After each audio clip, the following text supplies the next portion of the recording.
Well, good evening and a very warm welcome to all of you out there in Zoom land. Welcome to our retreat here at St. Francis Retreat Center at Mepkin Abbey this weekend on Howard Thurman and the Contemplative Foundations of Sacred Activism. Really, it's a real pleasure for us to welcome Lerita Coleman Brown to be the facilitator of this retreat this weekend. Lerita is a professor of psychology emerita. She's a spiritual director, retreat leader, and speaker that promotes contemplative spirituality and the renowned mystical theologian, Howard Thurman. You can find a lot of more information about Howard Thurman and her on her website. And she has published a number of articles on Howard Thurman and has published a book, Discovering Inner Wisdom.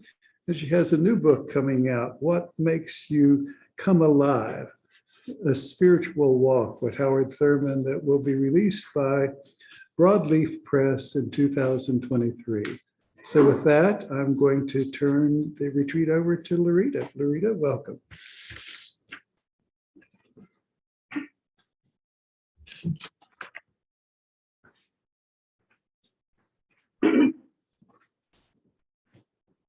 Good evening to everyone.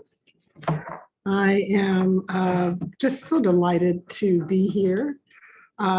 This is my first trip to Mepkin Abbey, and it is just such a lovely place to be. So for those of you who are online, I hope you get a chance to visit sometime. I'm very happy to and thankful to Father Garrick Henkel, who organizes these retreats, and it's just been a joy to work with him as we've tried to get everything organized.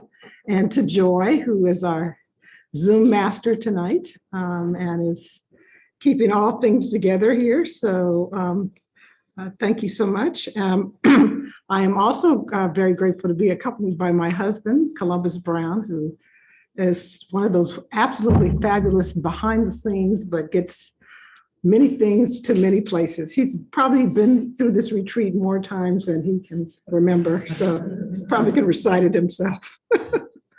And I'm just really thankful to Walter Earl Fluker, to Peter Eisenstadt, and to Luther Smith Jr., who have been pretty much the three primary Thurman scholars, along with some assistance from Kai Jackson, who over the years have, particularly since Howard Thurman's death in 1981, have been able to maintain his papers and have now published a volume of there are 5 volumes of the Howard Thurman Papers project that are available to anybody who is willing to jump into the deep end. But it has just been invaluable. So I'm really grateful. And Kai Jackson actually has a children's book on Howard Thurman. So it's been fabulous to have all of that information that was previously unpublished, correspondence, et cetera. So I'm just want to encourage not only those of us who are here and present, but those of you who are online, that this would be a great time to go off the grid for perhaps maybe the next 24, 36 hours. Take an opportunity to turn off those electronic devices, the news, all those kinds of things that tend to distract us from our spiritual lives and from the presence of God, and just enjoy this quiet time that's available to us. And so let me just give you an overall format of our retreat this weekend. There will be sort of 3 primary sessions, and each one of those sessions will begin and end with a recitation of a meditation that has been written by Howard Thurman. And each one of those will be followed by about a minute or so of silence, just so that you can just really absorb what he is saying. In our first session, we were really focused on Howard Thurman as a young contemplative, actually born a mystic. And we can talk a little bit more. We'll be talking a little bit more tomorrow about mystics about mystics who are everyday mystics or ordinary mystics, and those who live in more cloistered communities. The second session will highlight his visit to India in 1935-36 over a 6-month period. And at the end of that time, he met with Gandhi, and they talked a lot about nonviolence. And we'll talk about how Gandhi challenged him to take that message back to the United States, even though I will be able to point out that Howard Thurman was actually working on some nonviolent direct action before he went to visit Gandhi. I know I grew up thinking that it was actually Martin Luther King Jr. who met Gandhi and in India, et cetera. But I learned as I began to read about Howard Thurman that he actually visited and talked with him in the 1930s. So, and then our last segment will focus on mysticism and social change. Howard Thurman had some very unique, to some, ideas about mysticism and about what happens with that, and how we might characterize it, and how it should actually lead to people engaging in sacred activism, which we'll talk a little bit more about. So we're going to learn how this young, at the time, colored boy growing up in Daytona Beach sort of leaves that environment and goes out and in some ways has a major impact on American history. We often talk about him as being the godfather or the spiritual architect of the civil rights movement. And so we'll learn a little bit more about that. Many of these meditations that we'll be listening to are from the book Meditations of the Heart. In those of you who are present, you received a packet, and those of you online received an expanded bibliography on Howard Thurman, and many of not only his books, which he wrote more than 20 of them, but those that have been written about him. So it is one of the, and books are still, sort of being published about him as I speak. As a matter of fact, I'm publishing one myself. So just know that anything that I mention is available, even the recordings, and the bibliography will show you how to access that. There's a treasure trove of his sermons from 1951 till his death in 1981 online through the Boston University. All you have to do is search for virtual listening room, Howard Thurman, and it will pop up, and you can search by topic or year. So it's really lovely compilation of and actually listen to his voice. But we're going to be listening to it as well. So let me just read this as we begin. This is something that appears in most of his books because he actually wrote during a time, the 1940s, 1950s, when there was a gender bias in the language. And so I just want to address that head on, because you're going to hear that in some of his words. It says, we realize that inclusive language is noticeably absent in the Howard Thurman's writings. As gifted and prophetic as he was, Howard Thurman was also a product of his times, and inclusive language was not a part of the social consciousness. Regardless of the language, the substance of Howard Thurman's work is inclusive. His life and theology were inclusive. And if he were writing today, his language would more accurately reflect this worldview. So you'll hear that. So we're going to begin actually with a meditation recited by him. My speaker here likes to turn itself off, so you may hear that from time to time. So just get comfortable, have a comfortable position. Listen carefully to what he has to say. We're going to take 1 minute of silence after he stops talking. How good it is to center down, to sit quietly and see one's self pass by.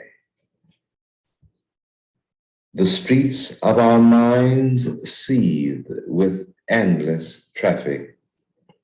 Our spirits resound with clashings, with noisy silences, while something deep within hungers and thirsts for the still moment and the resting love. With full intensity, we seek ere the quiet passes a fresh sense of order in our living, a direction, a strong, sure purpose that will structure our confusion and bring meaning in our chaos. We look at ourselves in this waiting moment, the kinds of people we are. The questions persist. What are we doing with our lives? What are the motives that order our days? What is the end of our doings? Where are we trying to go? Where do we put the emphasis? And where are our values focused? For what end do we make sacrifices? Where is my treasure? And what do I love most in life? What do I hate most in life? And to what am I true? Over and over, the questions beat in upon the waiting moment as we listen, floating up through all the jangling echoes of our turbulence. There is a sound of another kind, a deeper note which only the stillness of the heart makes clear. It moves directly to the core of our being. We wait. Our questions are answered. Our spirits refreshed. And we move back into the traffic of our daily round with the peace of the eternal in our step. How good it is to center down.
Amen.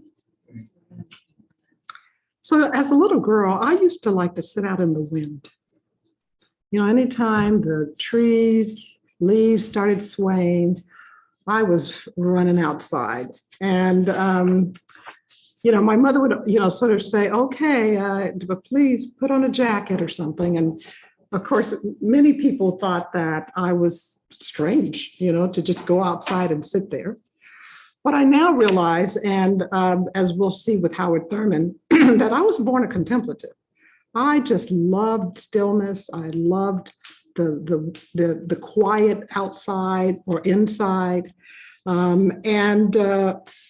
I believe, particularly now that I've done spiritual direction or been a spiritual director for about 15 years or so, that there are people that are born mystics and they're born contemplatives. You know, it's not like it's something that they cultivated over time. It just happened. And I used to sometimes tell, you know, people would say, well, so what were you doing out there? Of course, I wasn't doing anything, but I'd say, well, you know, I feel like the sun, the moon, and the trees all at once. And so, you know, I was out there sort of having what some might describe as a mystical experience, but I had no vocabulary for it. So as I was completing my training at the Shalem Institute for spiritual formation on spiritual guidance, I was really struck by the fact that I had not encountered an African or African-American mystic. So I started kind of asking around, and one of my clergy friends said, well, you mean you haven't ever heard of Howard Thurman? I'm like, no. And I was both shocked, dismayed, because we both lived in the San Francisco Bay Area in the early 70s. I had no idea he was there. And so, and I was so bothered by the fact that how could I have lived most of my life as a highly educated person and not ever heard of this person? So I of course, focused my final project on him. And I was like, oh my goodness, this is an incredible man in so many different ways. And the more, of course, that I studied him, the more, you know, it's almost like just more and more and more that you continue to learn about him. So, but I knew that he was a kindred spirit and a sort of a kind of spiritual mentor, historical mentor for me. And so I want to just start with a quote from a lecture that he gave to a group called the Lawrence Lectures on Religion and Society. He gave this lecture called Mysticism and Social Action. This was in 1978.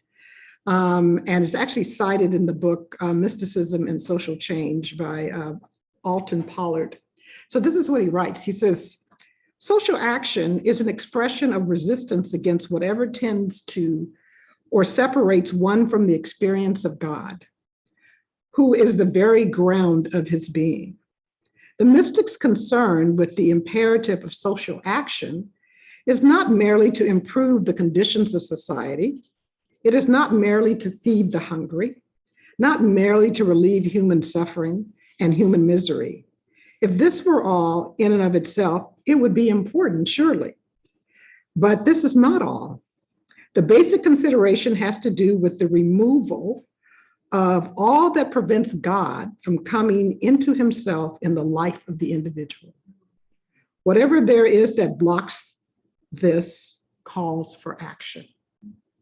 So here it is that Thurman sort of lays out this call for connecting mysticism, which we'll later learn he renamed religious experience or creative encounter, to social action.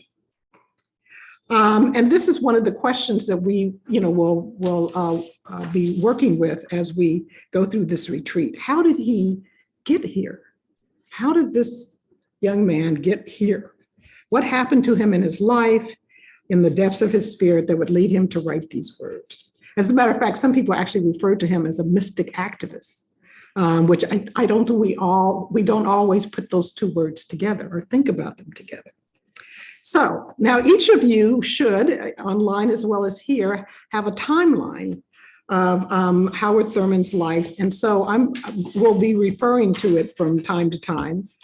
But he was clearly drawn to nature. He was clearly drawn to mysticism, and as well as sort of meditation from a very young age. And this is what he says. I was a very sensitive child who suffered much from the violences of racial conflict.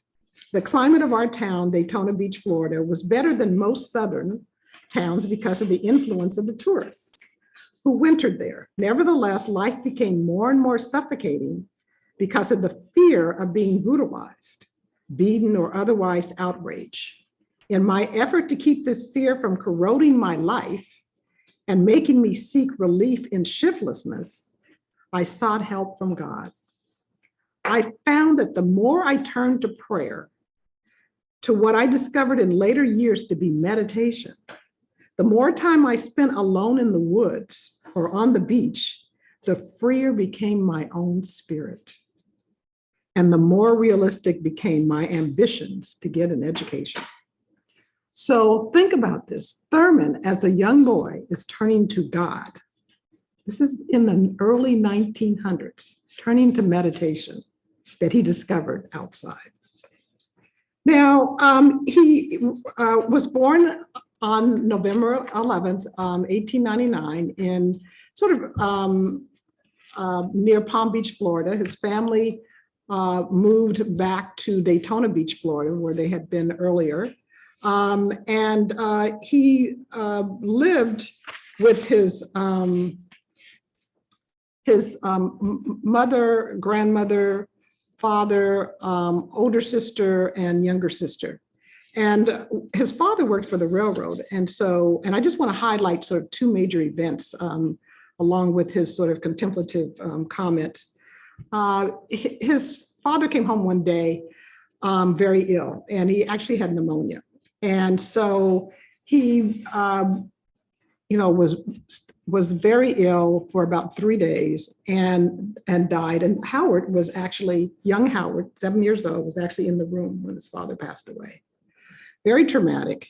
But one of the problems was that his father was sort of more of the intellectual type. He was really not type of person who attended church on a regular basis, even though Howard's mother, grandmother attended a local Baptist church. And so the local Baptist church did not want to, host the funeral because they said that this man, was not, was not going to church.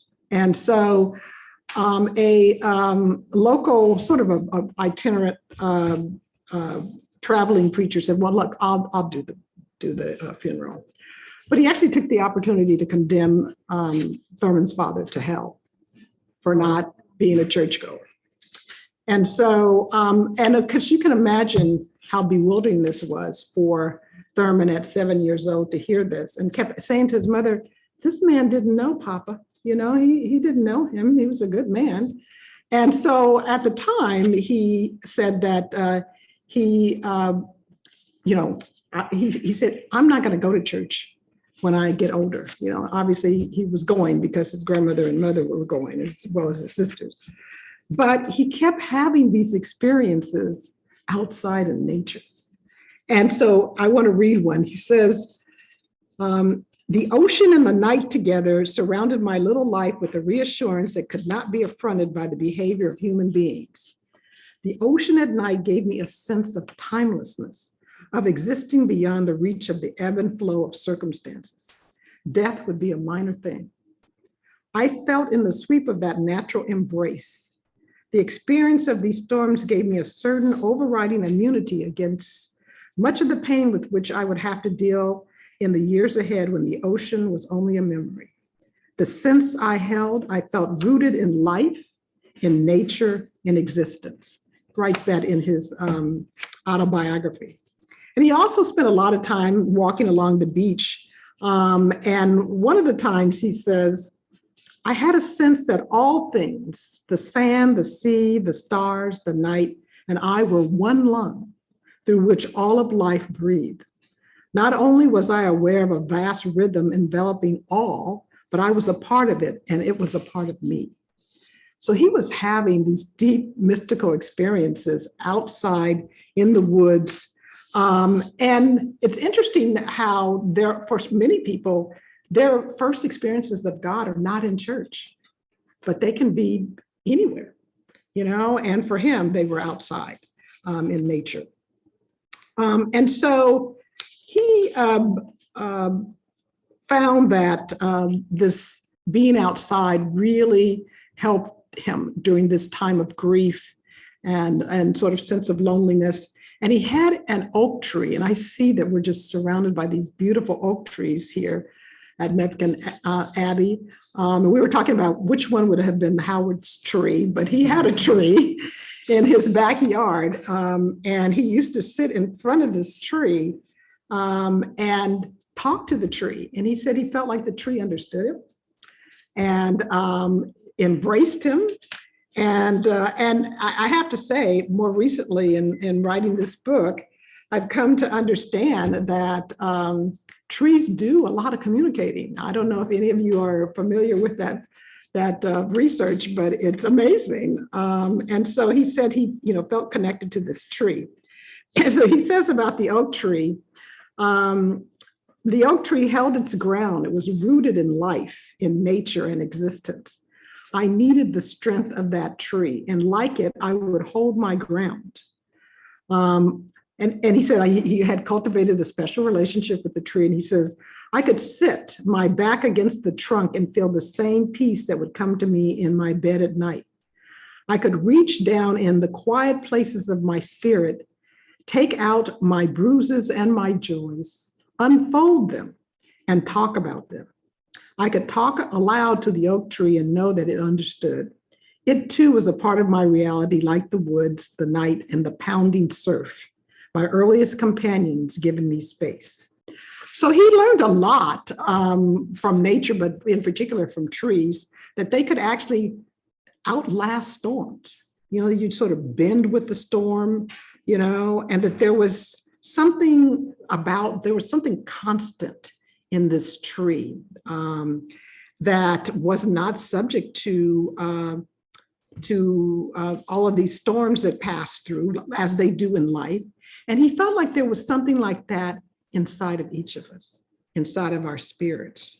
And so he read that night to his grandmother from the Psalms about a godly man. He will be like a tree. What was this soil wherein a man's roots as those of a tree could find sure hold?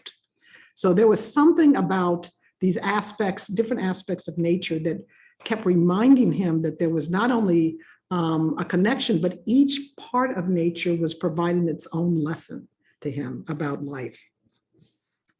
So probably one of his first major experiences, I should say major spiritual influences, was his grandmother, Nancy Ambrose. Nancy Ambrose had been a slave, and at the time, she was known as Lady Ambrose in the neighborhood. She served as a midwife and a laundress, very well respected, but he learned a lot about his own spirituality from his grandmother. And she really taught Thurman that it's spirituality that sustains you in the midst of predicaments. And she sort of lived out her own spirituality in that kind of way. She also was very interested in giving him an alternative identity to the one that seemed to be being communicated to him during the early 1900s in the Jim Crow South. So she used to tell him and his sisters this story over and over again, which is that she'd say, when I was a slave, and she didn't talk about it very often, there was a slave preacher who would come visit us every year, and he would give a sermon. And after the sermon, he would look each one of us in the eye and say, you are not a slave. You are not the N-word. You are a holy child of God. And she would repeat this story over and over and over again, especially if she thought that they were really losing that sense of innocence, that sense of, wanting to to realize their full potential, which was very difficult at the time. So she wanted that to be the core of his identity. You are a holy child of God. You are a holy child of God. And that all of his worth and his wisdom and strength were centered in God. So he came to understand that learning about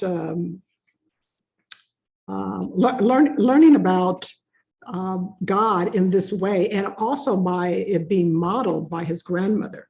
Even though that she had been through the worst of times, she actually was one to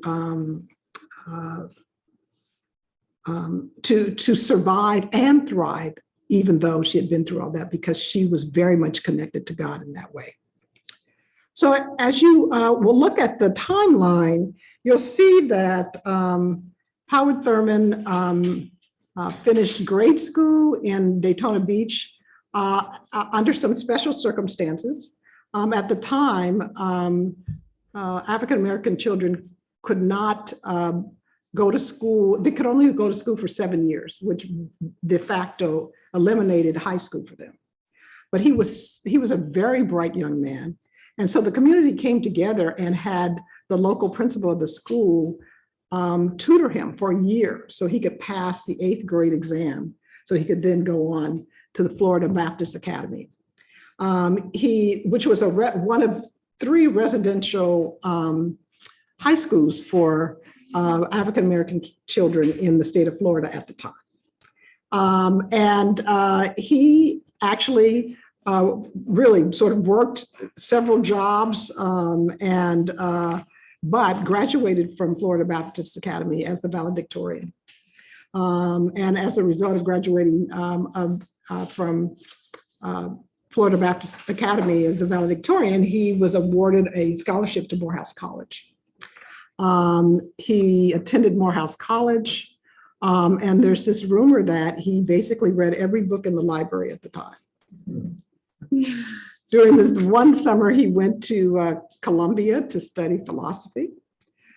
He was actually, in part an economics major and sociology. He really was kind of interested in religion at the time and actually gave a couple of talks. But his mentor, Mordecai Wyatt Johnson, told him, if you're really interested in going to seminary, don't take any religion classes in college.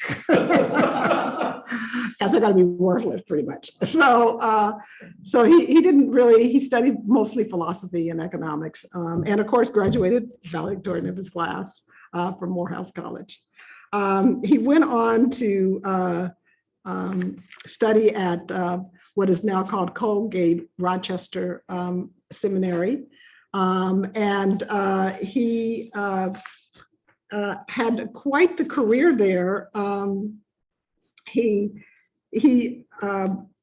I found out, because I was trying to track whether or not he was meditating, like all along throughout his career.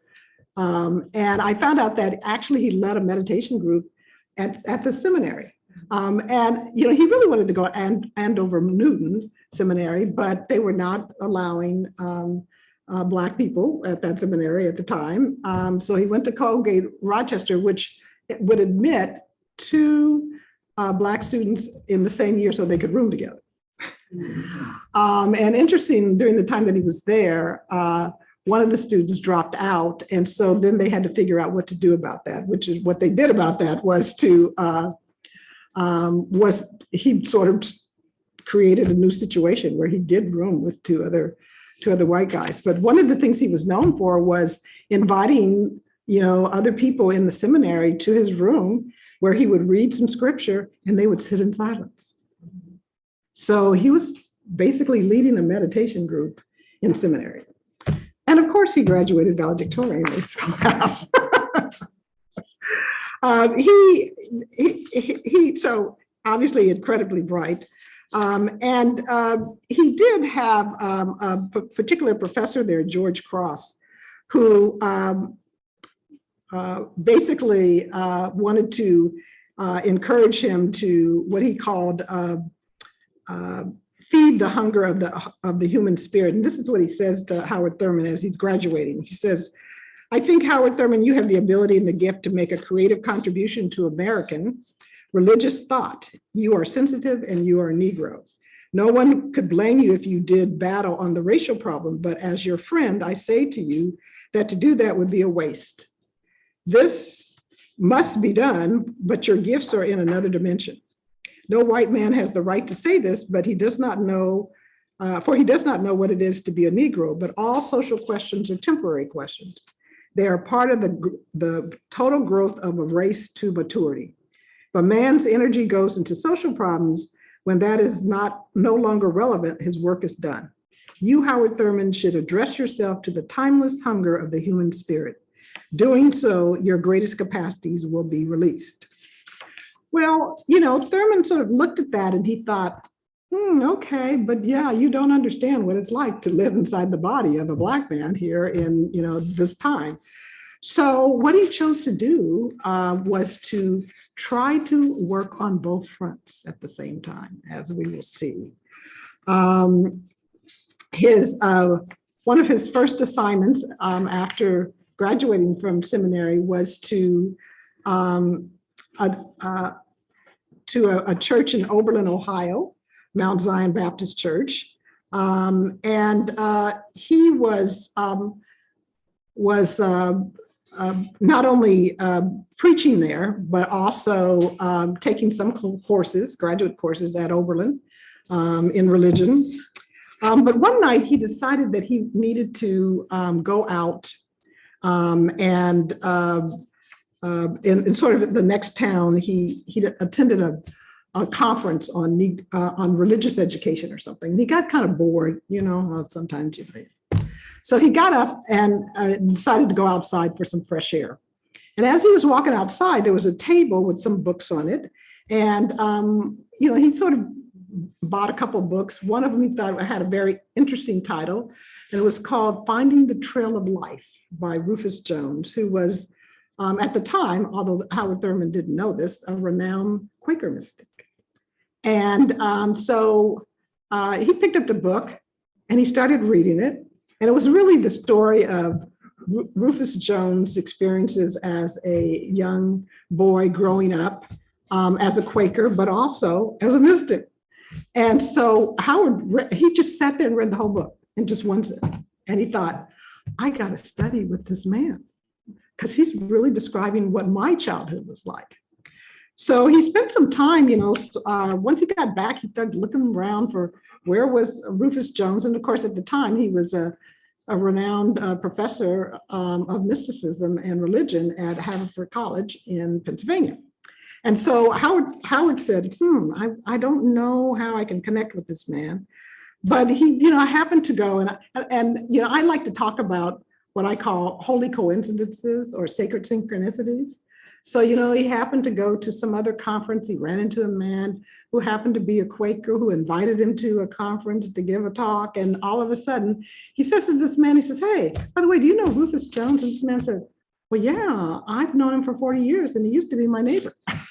And so he realized that, he said, well, I'd really like to come study with him. And do you think that might be a possibility? And he said, well, I don't know, but I'll let him know. And so Rufus Jones actually reached out and he found a way to spend a semester studying mysticism with Rufus Jones. And interestingly, and we'll talk a little bit more about what he learned from Rufus Jones, but interestingly, he actually was able to secure money and all the things that he needed so that he could spend that semester.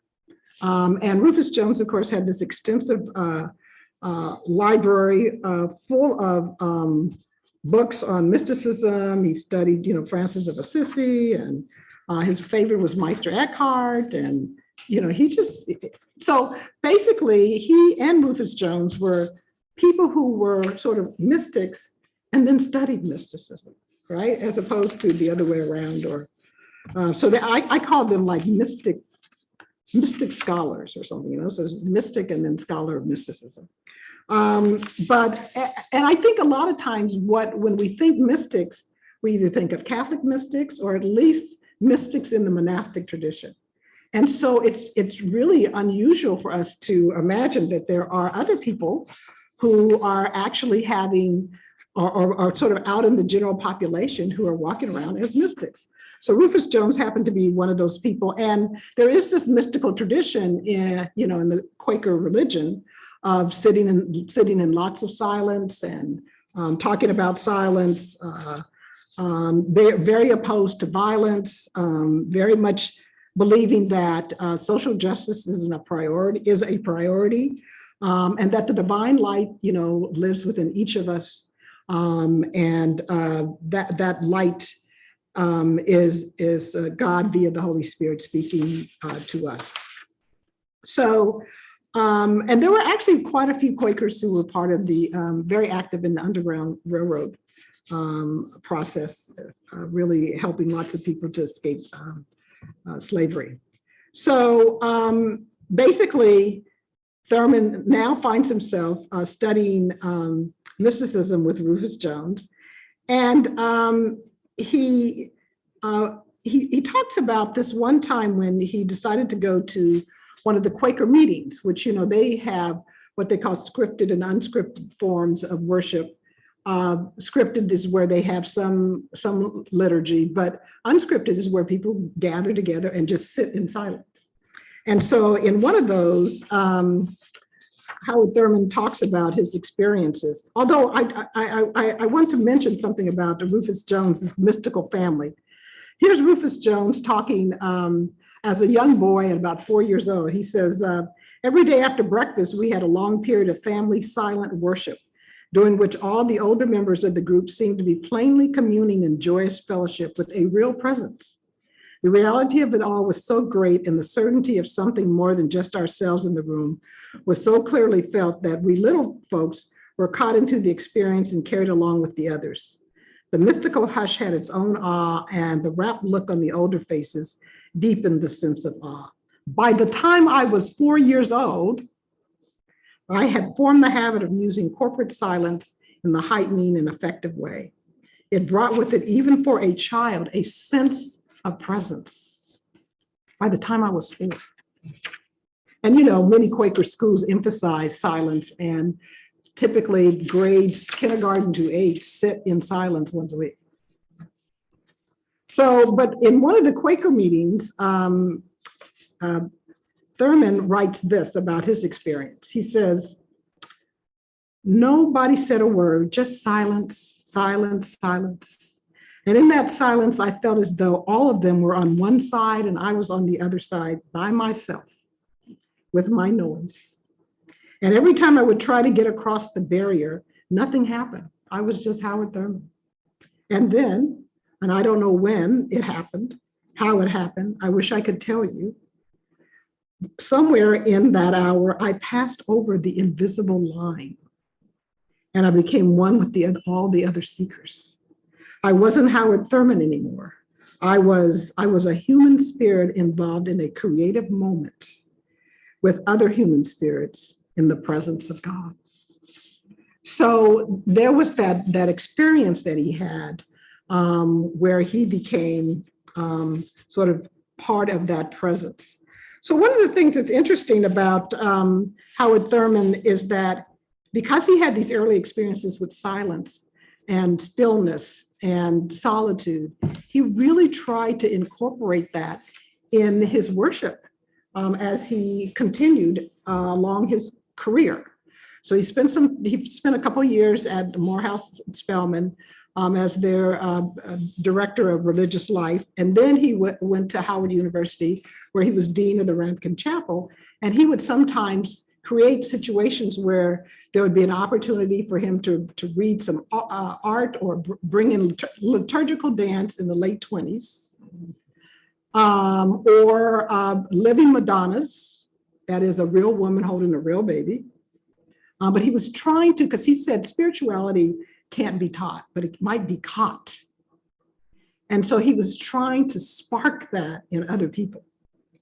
And so he spent some time, trying to create situations at Howard for people to really catch that. And he basically left Howard in the early 1940s to start the first intentional interracial church in San Francisco. And there, he would always leave some space into the worship service for silence.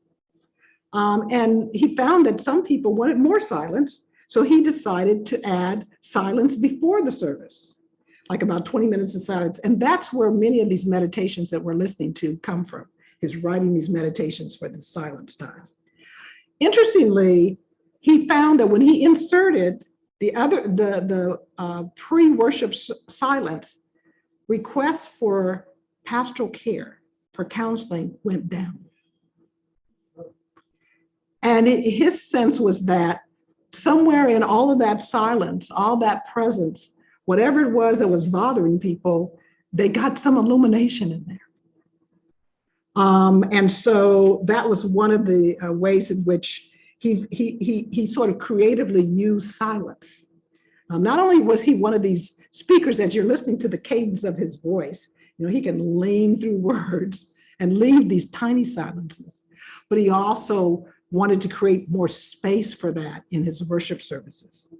And his other creative use of silence was sometimes when there was a sick person or maybe even a terminally ill person living in another state, he would meet with them, synchronize the time zones, and they would sit in silence together. He called that creative silence. So silence became something very, very important to him.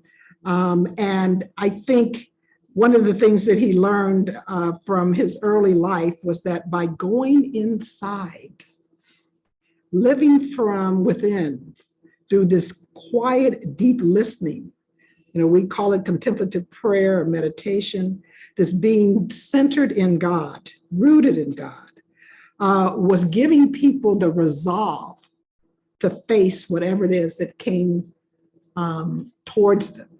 And he felt like this was important. And we'll see some evidence of that even in the civil rights movement, where as part of the training, they taught people to go in before then dealing with violent confrontation. So this regular time with God, contact with what he called the eternal inside, was absolutely essential for spiritual growth, for being truly alive, and for being able to be in the world and not be overcome by it. So we're going to listen to another of his meditations.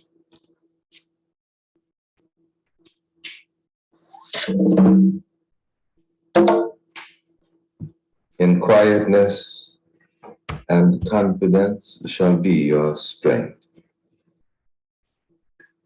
Long before I was born, God was at work, creating life, nature, and the world of men and things. The worlds were ideas in the mind of God that have been realizing themselves through the ages. God is not through with creation. God is not through with me. In quietness and confidence shall be my strength. Acquaint now thyself with him and be at peace. In many ways I am getting acquainted with myself. Always I seek a deeper understanding of my true self, the very core of me. What I would be and am not yet reassures me. Through my innermost self I find my way to God. I shall acquaint myself with him and be at peace. I will fly in the greatness of God as the marsh hen flies, filling all the space twixt the marsh and the skies. What I seek beyond is what I am finding within. The beyond is within. The signature of God is all around me, in the rocks, in the trees, in the minds of men. I will fly in the greatness of God as the marsh hen flies. I will fear no evil, for thou art with me.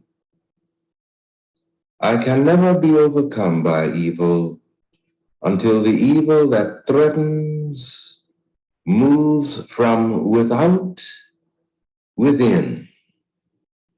This does not mean that I shall not be hurt by evil, shall not be frustrated by evil, that I shall say that evil is not evil.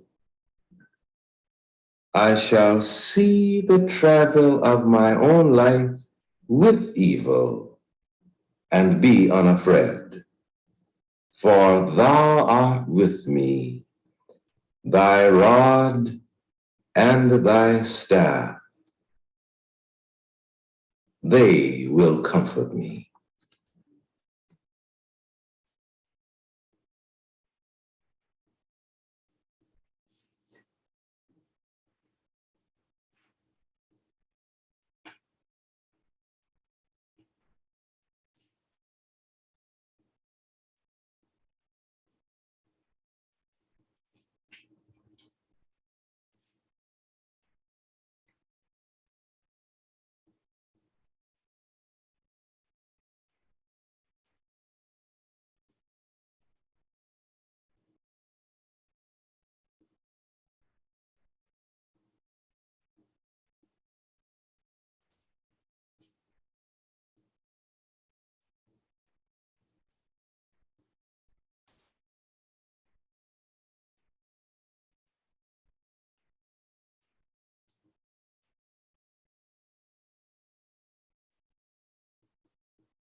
Amen.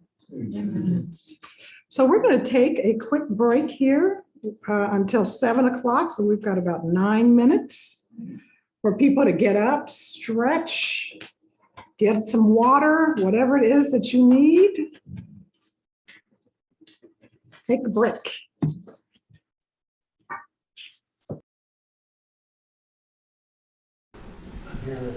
All right, we're back.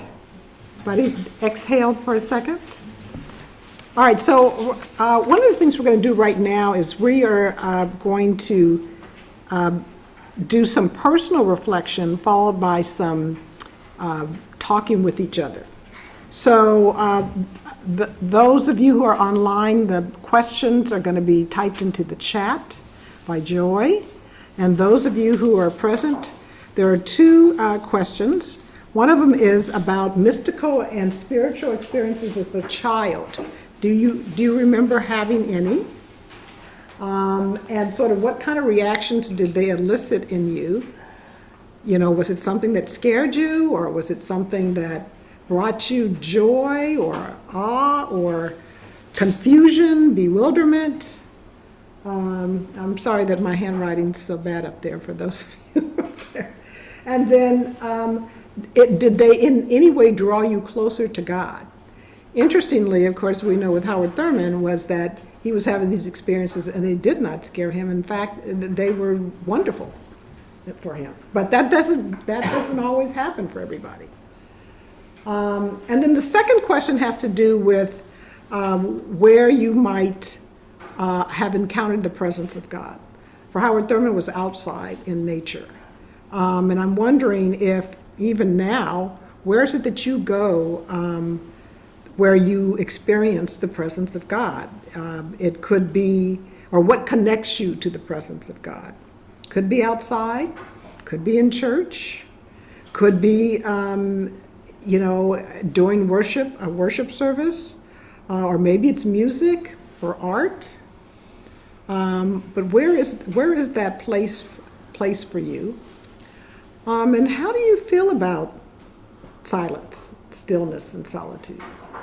You know, like friends, maybe avoidant, maybe unsure, but sort of what's your relationship? Because we all have been brought up differently, and in some cases we've been taught that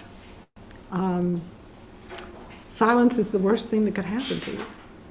So I want you to think about that, even where you are right now, that is, in terms of your relationship with these contemplative places, silence, stillness, and solitude.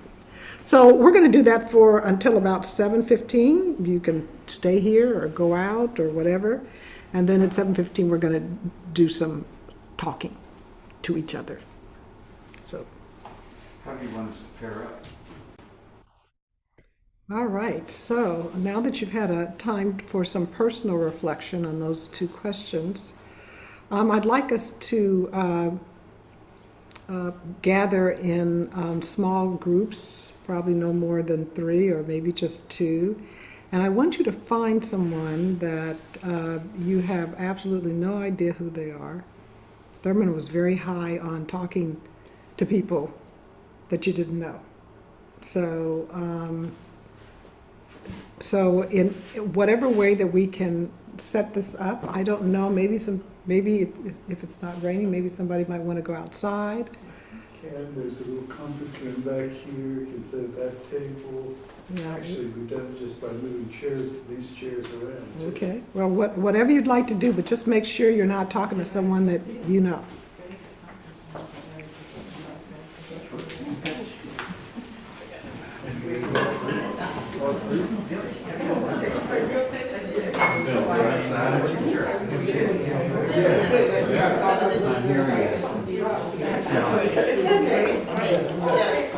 Okay, Father Greg, I think you should bombard some group here.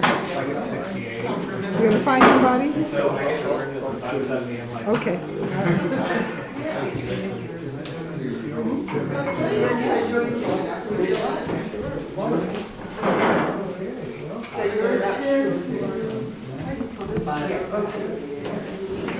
Oh, we forgot to tell them how long they have.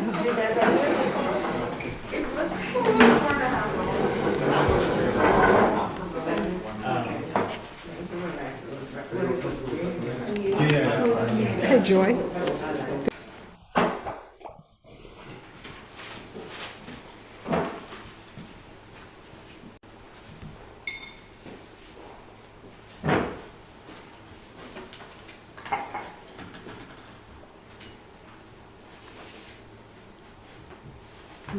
So are they all back? Okay, right, great. Well, I hope you had a good session, sounded like it, with everyone reflecting on these questions. And so I just want to open the floor to questions about the contemplative life of Howard Thurman. This is really essential to what we will hear more about in terms of how he saw the importance of silence and solitude and stillness, giving people a chance to come into some understanding of who they truly were in God, as well as renewing strength and the resolve to be able to get out and do things that were going to change the world in which they lived. So we'll come back to this theme of quietness.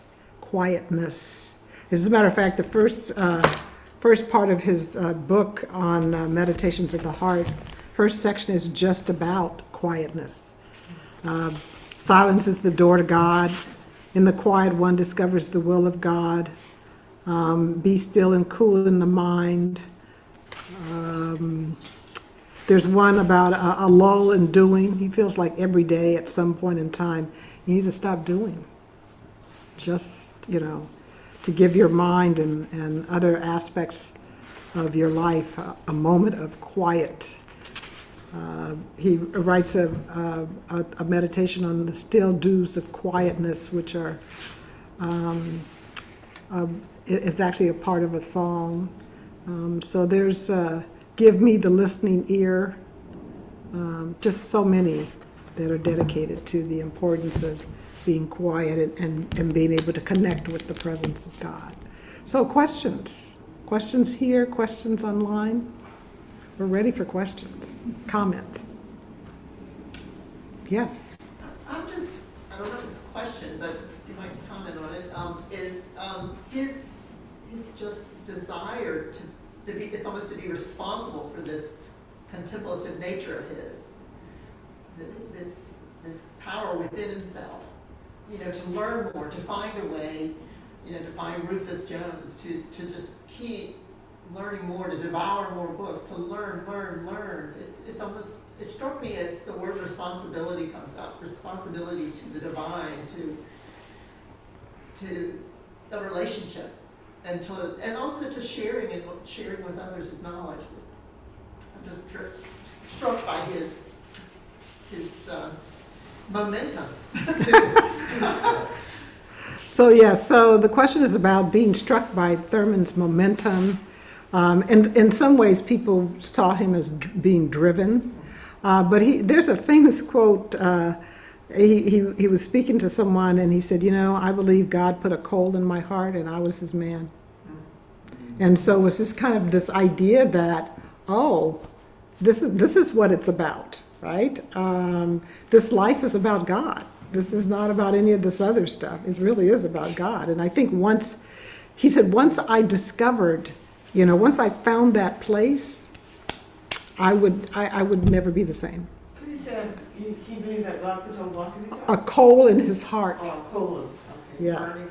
Burning coal. Yes, burning coal. Well, he didn't say burning, but he meant fire. Yes, yes. And we have a guest on Zoom who asks, I am curious of how, when, and where to be silent without falling asleep. Oh, that's a great question. I often share this with people that I companion. If you are falling asleep, it means you're tired and that you need to get more rest. Seriously, I'm not kidding. And there are times when, many of us, when we stop, because we're doing so much, that when we stop, our body takes the opportunity to say, oh, wow, we stopped, so let me just relax. And that's exactly what it does. When I go on a silent retreat, I usually sleep the first 20 hours because I'm tired. We have so much that clutters up our mind. And one of the nice things about going on retreat, and I happen to go to a center where there's no service, so is that the only thing I have to think about is showing up for prayer and meals. That's it. So when my body gets that signal, it's like, oh, finally, we can, recover some of this exhaustion. So yes, if you are falling asleep, it means that you need to be getting more rest. But there may be another time in the day, not necessarily in the morning or in the evening, when you've passed that time where you're just going to fall asleep. Because I really do believe you need to have your appointment with God for quiet time. And it needs to be at a time when you can actually be present to God, and you're less likely to go to sleep. So that may be in the middle of the day. Might be at noon. Or before lunch, right? Instead of after lunch. I was struck by you saying that some people are kind of born mystics. Mm-hmm. But when I met with the other two people in my group and we started talking about our experience of silence in nature, I said, well, there's a little Howard Thurman in all of us. Well, outside is a great place to meet the presence of God. There's just so many possibilities. And, he talks about the sky, the ocean, walking through woods, trees, and even, rocks and flowers and plants. So he says the signature of God is everywhere. And so there's so many possibilities. And at least for me, I love stillness.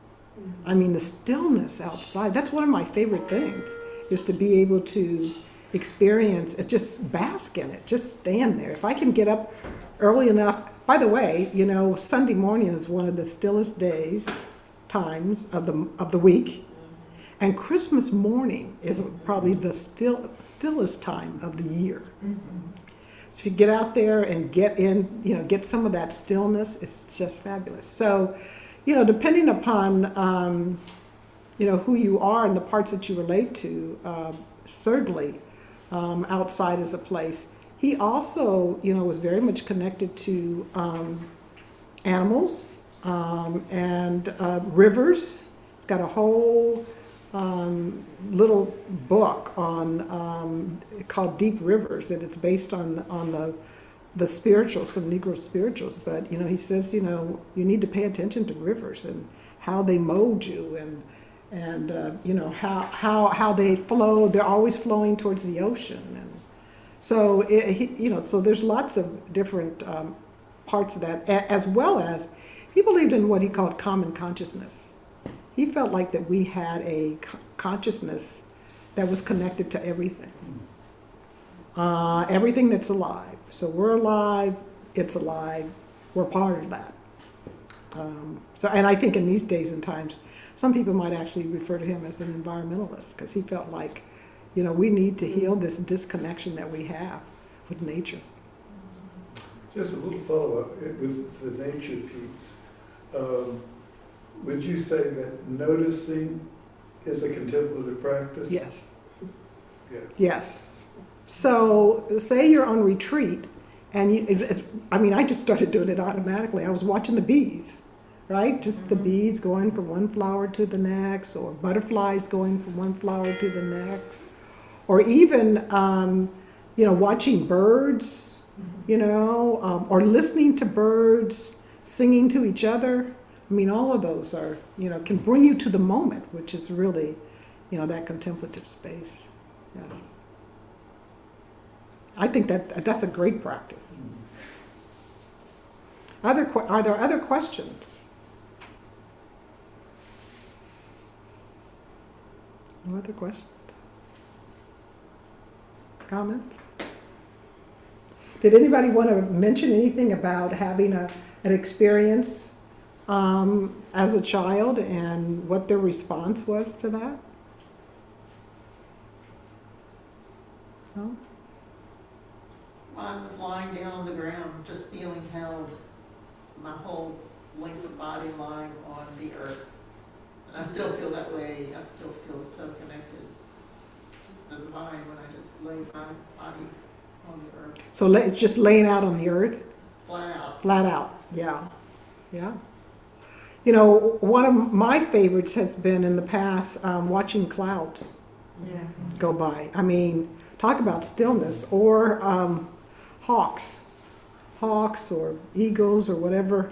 Just how they they catch the wind and they just go with it. So there are lots of opportunities to actually feel that kind of thing. Even but you have to stop. So that it's almost as like, you have to pause so you can catch up to what's right in front of you. Yes. I was thinking about nature too, like stars especially really are incredibly uplifting to me, but also butterflies or waterfalls or Yes. small flowers in the grass. There's so much. Yes. Yes, I mean, it's really about taking the time. We spend a lot of time doing a lot of things, but, taking the time for a contemplative walk, not necessarily, to get that heart rate up, but just so that you can notice all the things that are around, is very helpful. But also in human kindness, if somebody does something kind, that if I'm aware, if I'm paying attention, that can feel as much the presence of God as the stars. Yes, being kind to others, and particularly in that moment. So I think it's a spirit connection when that happens. Mm-hmm. Any other questions? No other questions online? Joy? Okay. I'll throw one in terms of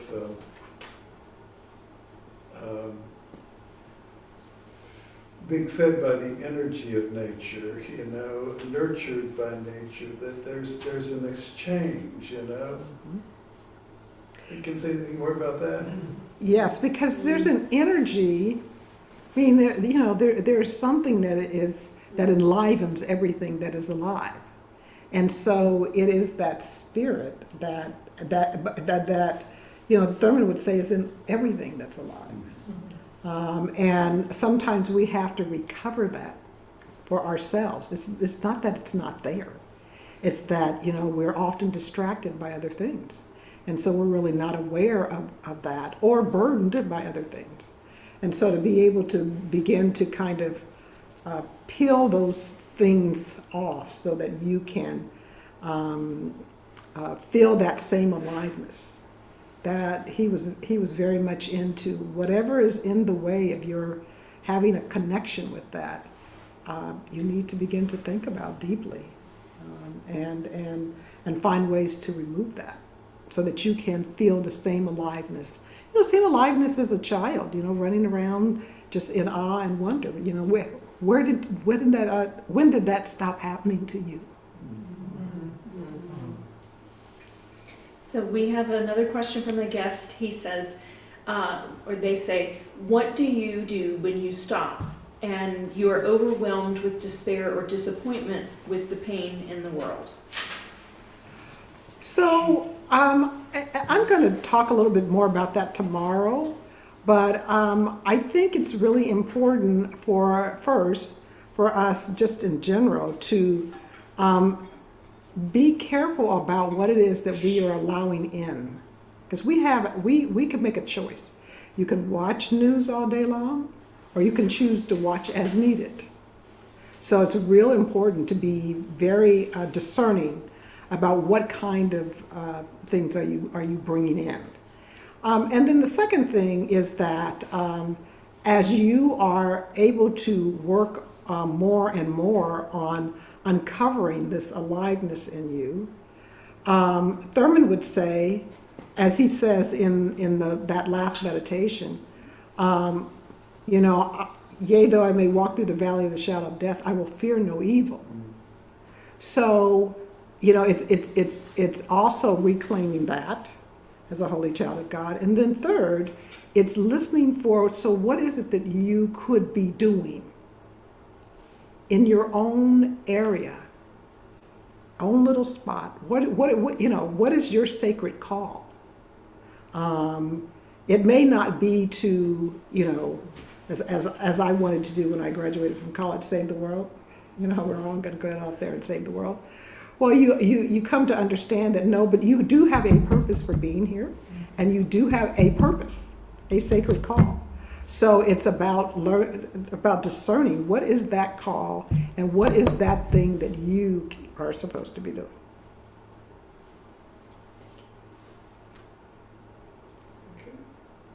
All right. Sound like that's a good note to end on. Well, I think we have one more question. One last question. This is an easy one. Me. So, so for someone who wants to learn more about Howard Thurman and go on, take that deep dive, which book would you suggest to start with? So, I have so many favorites. That's why I say it might be. Actually, I think probably the easiest book to start with is Meditations of the Heart.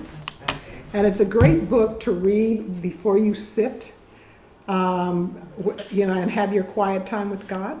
I just think it's just perfect for that because it just sort of sets your mind in a particular place and frame. And then it makes that meditation time less, I won't say it's less difficult because, I've been doing this for 30, 40 years and it's still, there are some days that are wonderful and other days where we call it ants in the pants, just your mind just won't settle down. But certainly this is a great one to start with. And as I will talk about further tomorrow, Jesus and Disinherited is a book I think everybody needs to read. I have it. I started reading it, and it was, I don't know if I had too much going on in my brain at that time, but it was a little bit. It is. Yeah, it is. But I will try to break it down for you tomorrow, so you can then go back and read the highlights, right? But it's such an important book in terms of what he has to say about Jesus and Jesus being a member of a minority group, and it became the blueprint for the civil rights movement, pretty much.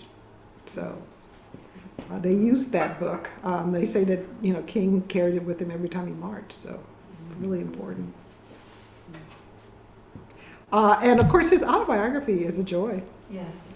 There's a lot to learn from just his life, and the things that happened along the way.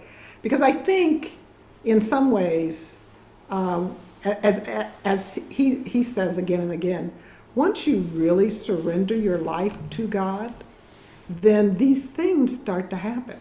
These sacred synchronicities, these holy coincidences, whatever you want to call them, divine intervention, whatever you want to call that. And so, which is why he walks out of a meeting and picks up this book, and it's connected to Rufus Jones, and then he studies with him, and then he comes up with the idea about mysticism and social change, and here we go. Right? So, to just pay attention to where it is that, and we'll talk more about this tomorrow as well. Where is Spirit leading you? Where is it calling you? What's in the way? And partly, as we'll find, what's in the way is our own willfulness. Because we like to do what we want to do when we want to do it. So that's really a problem for a lot of people. People are good until it gets to surrender. And that's when it gets hard. So with that, we will close for this evening and look forward to seeing you in the morning.